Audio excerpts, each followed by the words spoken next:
This is the Jblaze Show. Jblaze live. Jblaze. Yo, what's your man, Jblaze? Jblaze live. Jblaze. Yo, I'm Jblaze. Jblaze live. Jblaze. Yo, what's your man, Jblaze? This is the Jblaze Show. Jblaze.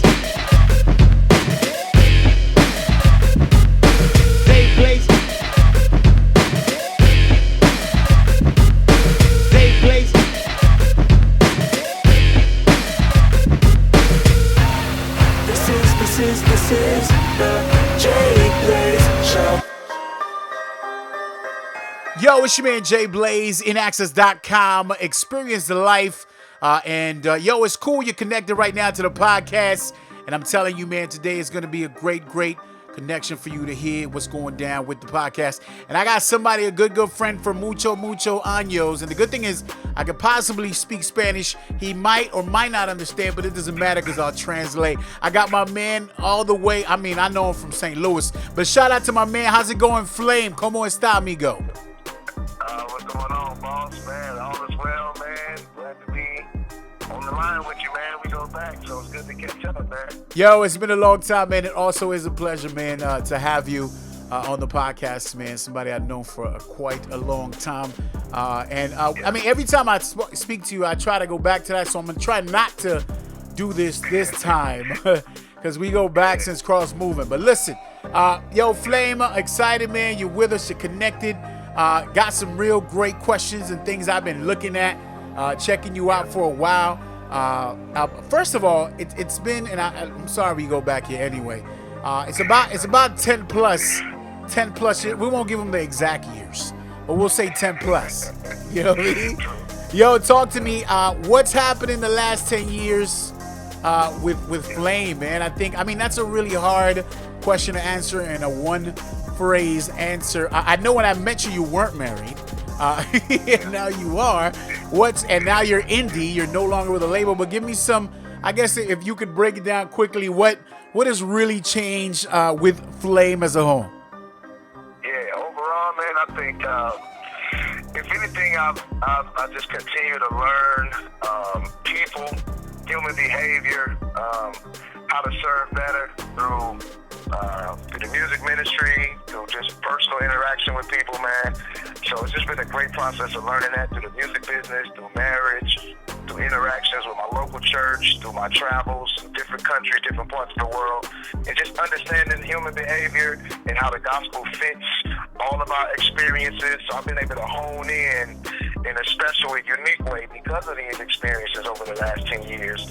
So I'm encouraged by it, man, and I hope that it yields more positive results for the next 10 plus years of my life, that I can take that experience and keep pushing forward and making an impact, man. So that's one of the things I really appreciate about my journey so far, is the breadth, the width of it. You know what I mean? How vast it's been in such a short period of time. You think about, you know, how much longer I may have the privilege to live. So it's been a good run so far. Yo, asking this because I've never asked you this before. What's beyond the music? I know this is the question you usually ask at the end of the interview, but if you could say 5-10 years from now, still doing music, or what's God really put on your heart to do beyond the music, or you're already starting to sort of dabble into? Yeah, man, really. So one of the things I appreciate is academia. So I'm taking the proper steps right now to finish all of my degrees so that I can teach. I would love to be on deck in a university so that I can influence young minds, young people who are impacted by the gospel, but they want to know, how do we flush out this weighty information to reach people in the urban context, to reach people in general.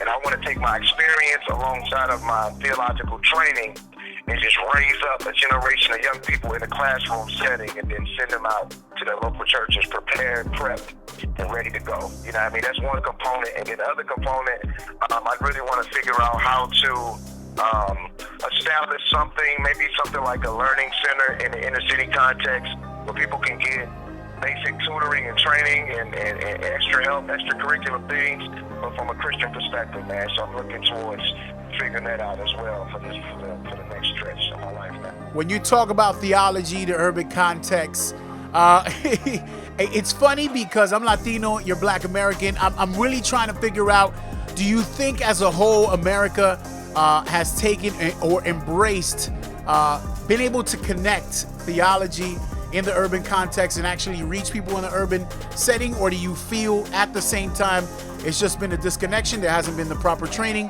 What are your thoughts exactly when it comes to theology in the urban context? I can relate because I work with a church planner, and that's our target audience, is an urban community. So we're in Hollywood, Florida, but hearing you speak about it is exciting because I would like to hear, especially in another part of the country, how does that look like for you? Do you think we've missed the mark, or has it just been lack of training or other resources that haven't been in place? Man, that's a weighty question because I think it's been all of the above. I think we've done some things well as the church represented in an urban context, and I think we've missed the mark in a lot of ways. So I want to champion the things that we've done well. I appreciate a lot of the churches that's been on the ground for years, just serving, man, through food pantries, giving away clothing, just being a place where people in the community can call for counsel and for help, helping people pay bills. A lot of churches have done things with Narcotics Anonymous, Alcohol Anonymous programs, just trying to reestablish people's contribution in society. So I've witnessed a lot of those things just growing up as a young buck in the hood. I've seen those things. I've seen churches do things for holiday alternatives, like instead of a Halloween haunted house, they'll, so all these kind of efforts I want to champion and say, man, great job, church. I'm proud of us, if I can use the word proud. But then on the flip side, there's been aspects of where we dropped the ball, where we may have prioritized more of an introverted church culture, where we've prioritized maybe just our personal successes, as long as we're doing good as a church, as long as we're being entrepreneurs, as long as we're thinking about our own purpose, and kind of isolated ourselves from the community. I think, in that way, we can grow a lot more. But, I think what has to happen moving forward, which is, I address a lot of that in my new album, man, what has to happen is we have to think through what's really happening there and how to come in as Christians and not seem weird, but take a hard stand against certain things that are wrong and immoral, but still be able to be loved and to show love. And one reason we have to do so is because on the ground level, you got a lot of dudes infiltrating the hood, infiltrating the prison system, dudes like the Black Jews, the Hebrew Israelites, the Moors, Nation of Islam. These dudes come into the community and wreak havoc and probably trying to be helpful, but it's kind of oftentimes a skewed version of Christianity, man. So a lot to say, man. But, yeah, I knew you were going to get into it. That's why I was a little worried. You might have got into a session right now with me. But no, I'll say this. Talking about the new album, I will notice some things that are really cool to me, and getting to see some of the years you've been putting in, which it's exciting to see transition. It's exciting to see maturity. It's exciting to see growth. The flow's changed a lot, man. 10 years. Talk to me about the new album, and just the flow style is a whole different situation. I love it. We bump it. I have a lot of friends that are from the East Coast that get to hear, and they're like, yo, it's not the flame I'm used to. It's different, and it's relevant. Talk to me about the new album and the whole flow. You know what I mean? How you sort of tackled that and sort of went the way you went with it. Yeah, absolutely. So a couple of layers when it comes to the album forward. One of the layers is just artistically, the direction I chose to go in was I wanted to use a more current style of production, a more current style of cadence and flow. Because what I realized is this younger generation, a lot of these ideas are completely foreign. Like, they haven't heard a lot of the content, they haven't heard a lot of the theological direction, because the climate of hip-hop music right now, both secular and Christian, doesn't really lend itself to that particular brand. So I said, if I'm going to have a voice, I need to have the kind of voice that sounds like the voices that are out now. So that was one of the strategic ways to get in the discussion, was to just artistically utilize current cadences and production style. And then as far as the content, I reflected on back in the day. I remember, since I'm from St. Louis, Missouri, I grew up influenced by Southern hip-hop and West Coast hip-hop.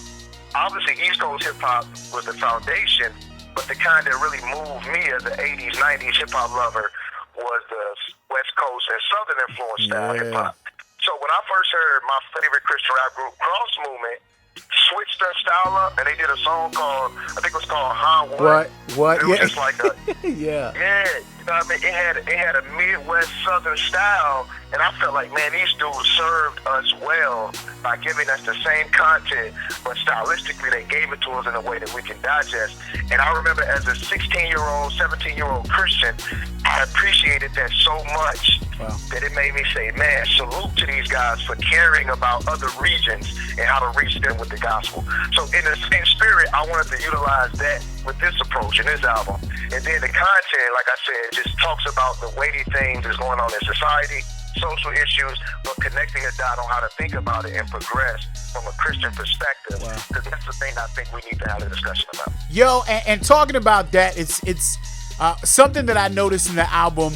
There's a clarity of just a gospel spoken in the urban context and just relating to a lot of different topics. Even some people you mentioned on some of the records, I had to go look up. I'm like, who is he talking about? Who's this game changer he's speaking about? It's great when you can do that with music, because usually you hear that in a lecture or some kind of convocation. Like, it's different when it's music, and it's exciting because it gets people not just to listen but engage with the content that they're listening to. What's exciting to me, and what I guess it's something, and this is funny because I guess I get to this question because it's something people told me many years ago, and I sort of turned a blind eye to it, like maybe he's just on his own island. But now it's so apparent now. It's funny, man. It always comes back. But the clarity, and I think this is nothing new for you, what you've been doing, and especially this message you're bringing about, which is the gospel. You haven't watered it down. The music may have changed, the melodies may have changed, even the flow style, but the message stays the same. But I feel like there's a serious sense of confusion, which has just gotten people to think, or it just becomes very liberal to when we do music. And then sometimes people are quick to say, well, you know what I mean? You don't have to say this or that or this. But I think the way you've been able to execute it, God has been good with the fact that you're able to do it in a way where it's still relevant, still dope, it's still hot. I love it. I know a lot of people that listen are still fans after many years. But that sense of, and I think you've made a point now to be real clear. Like, look, I know everybody else is sort of doing that. I'm doing this. To the point where you don't sound like you're some mad rapper. It's more like I'm just going to be clear on that. But I want you to expound on that. Like, the clarity, because how are you, and I know you could go on with this topic because this is something you spoke about, but I want to hear your thoughts and your heart behind it, especially now because it's a couple years in. So I really believe like it's a mature topic for you already, where you've sort of gone with the pros, the cons, and sort of come to a standing place saying, okay, Lord, this is where you've sort of placed me in this whole music scene. But I want to hear your take on that. Yeah, absolutely.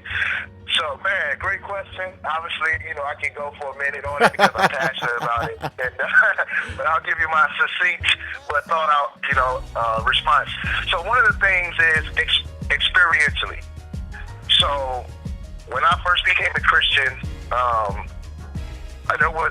wasn't influenced by Christian rap necessarily. I had heard of it before, but I became a Christian from the raw gospel presentation. Fell in love with Jesus, bing. But then I was also a lover of hip-hop and rap music, so I started writing music to reach dudes that was in my city. I used to do a lot of ministry in the juvenile detention centers, the prisons, street evangelism. We got another spot in St. Louis called the Workhouse, which is like a pseudo place between like a juvenile and a prison, but it's a lot of grimy dudes in that space. So that's my experience. As a new Christian, I'm going into those environments with career criminals and dudes who you would think wouldn't want to hear about Jesus Christ presented in this type of format. Experientially, when I would go in there, I would physically and tangibly see the positive response and dudes wanting to have a further discussion about God, about the devil, about heaven, about hell, about sin. They wanted to have this discussion, and it would lead to great Q&A sessions after all of these ministry experiences. So that was the first thing. I said, man, real people respect this when you're out front with what you believe and why you believe it.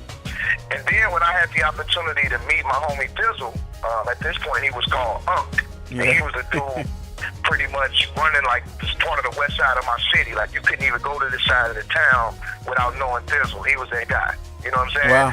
And I had a chance to meet him, and he was like, man, I heard you rap. Let me hear you rap something. So the first thing I rapped was literally Romans chapter 7. Like, I wasn't talking about no hood stuff as much as I was internal struggle with sin. Wow. And just using Paul's language. Yeah. And that was the first, and Fizzle was rocked by that rap, and we developed our friendship based off that moment. Wow. So experientially, I've seen it work, and I've never doubted it since then. Wow. And can I talk your head off, but just the last piece. So my thing now, in short, is I think the discussion of should we tweak, should we change, should we come at another angle, really only matters when you're having a corporate discussion. If you're trying to navigate the music industry, make strides in the music business, then you have to play by certain rules. But if you're trying to reach people on the ground level, I don't think they value that discussion as much as we think they do. That's dope. Okay. So it's irrelevant when it comes to community face-to-face, pound the concrete type of stuff. Yeah, I would say so. Absolutely. Okay. Okay. Fizzle, forward, why did you release it the way you did? Why not make all the hoopla, all the promo? I mean, I know you got your followers and all the people that have been watching for a minute now. I loved it, man. It sort of caught us off guard, and I remember some friends hit me up quickly, like, "Oh, you gotta go check that Flame stuff." I was like, "All right, cool. Let me go check it out." Why the whole approach? What was different this time, man? Yeah, it was definitely strategic, man. One of the emotions that we talked about behind the scenes with the team was this is not a gimmick album. We can't think of a gimmick to push this record, and I felt like marketing would kind of be a distraction. And I know that's countercultural for the music business, so people that love marketing and promo probably wouldn't, be the happiest at the release style. But one of my things was I caught cues from just even in the mainstream market, a lot of artists are just dropping records. Yep. Not a lot of promo, not a lot of radio singles. You know what I mean? And I like that. I was like, I like that. I like that spontaneous, forget the corporate component. This is just for the fans, for the streets. I like that. I like that energy. And then on the flip side, I said, man, I can't even think of something that would not take away from the serious content. So I don't want to put out a single that seemed like this would be an album that didn't carry weighty thought process. And I think it would be more of a distraction than an attraction.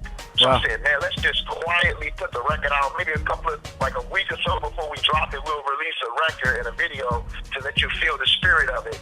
Wow. Even being, like, the third component would be being in the music industry for so long, I know what really works and what doesn't work, what matters and what doesn't matter. Like, the stuff that we celebrate, like first 2 week sales, he charted on Billboard, iTunes. I know what that stuff really means, and I know what it really doesn't mean. What really matters is the life of a project and how you support it throughout the duration of the album. That's what really counts.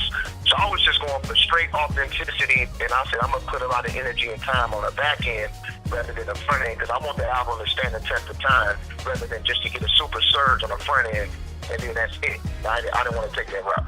Yo, going forward, do you think you'll do it again at some point? That particular style of release? Yes. I toy with it, man, because, I have a couple of more projects that I want to release, but I'm looking at them as kind of like my final remarks. So I want my final releases to be, serious, weighty, and then I want them to be revisited for years to come. Somebody hit me up on Twitter, and they was like, man, Flame, it's crazy to see you still doing your thing, because I first heard your music when I was 7 years old. And I'm still listening to that record Rewind that you put out in 05. Wow. So that kind of stuff encourages me that it's 2015 and people still listen to the records I put out, years ago. So I like that the music stands the test of time when you put that kind of energy and effort into content and the subject matter. So I want this record forward and the next releases to be those final remarks. So I'm going to continue to think through how to release them, but I want to do it in such a way where I raise awareness to the project so you don't not know that it's available, but it doesn't come across as a gimmick as much as it does. Man, let's go check out what Flame has to say in his final releases so that we can pass this on to the next generation of artists and young Christians. Yo, man, no lie, Flame, always exciting to have you on here, man. I felt like this time around, I've interviewed you a couple of times already in studio and outside. Always the same person, never changes. Great to meet your wife. Last time you were here in Miami. But man, so you think you got like 15 more albums on you, right? That's what you're telling me right now? You know what? The cool thing is, I'm always going to still have my hands in music. I do want to, continue to bring new talent to the forefront. So shout out to my homie Mike Real. That's what I'm talking about. On Clearside Music. You know what I mean? And I love because he has the spirit of the old school, but he's young, so he loves a lot of some of the stuff that's happening right now stylistically. So I'm looking forward to seeing him taking the baton and just running with it and bringing his perspective and insights to the forefront, man. So yeah, that's gonna be something that's gonna be exciting to see is how that translates as well. But so far it's been really good with Mike Real. I think it's been exciting, man. You did some stuff with B Rose. Look where she ended up, and now you doing Mike. So people they get it twisted. They think you just throwing dudes on a label and ain't really trying to mentor and gain them up. I respect that, man. Like it, the fact you don't just use your platform just for you, and you're always open to that stuff. Look, man, you already know Mi Casa Tu Casa. How do we check out the website? Do I just go to Clearside Music? Where exactly do I go cop all this stuff? Talk to me. Yes, indeed. The music is available wherever it's sold, so all your digital releases, your Christian bookstores. Also, you can go to clearsightmusic.com and get the record there. And hit us up, man. We all over social media interacting with people. People talking about the album. They got questions. We got answers. So we've been doing stuff on Periscope, all kind of stuff, man. So connect with us, man. We love it. We love it. Yo, man, thank you again, Flame, man. I appreciate your time, your patience, and your staff and your people that always come through real professional, get it done. And, that's the kind of representation you've always been with. We're Clearside. I know you're doing your thing, indie and excelling, which is exciting. Love to hear these kind of artists that are doing their thing. Man, you already know what it is. I'm waiting to, whenever you do, go ahead and start, teaching in college or university, wherever it's at, so we can say, see some of these lectures. That'd be a dope situation, I think. Absolutely, man. I'm ready. I feel the energy, man. I got some creative ideas for this next stretch, man. I think people are going to really appreciate the evolution of Flame, man. So I'm excited, man. Thanks for the opportunity. Always a pleasure to chop it up with you, bro. And nothing but love, man. Absolutely. All right, bye-bye, Mi Casa Tu Casa. Appreciate it. We out of here. It's a Jblaze show on inaccess.com. Experience the life.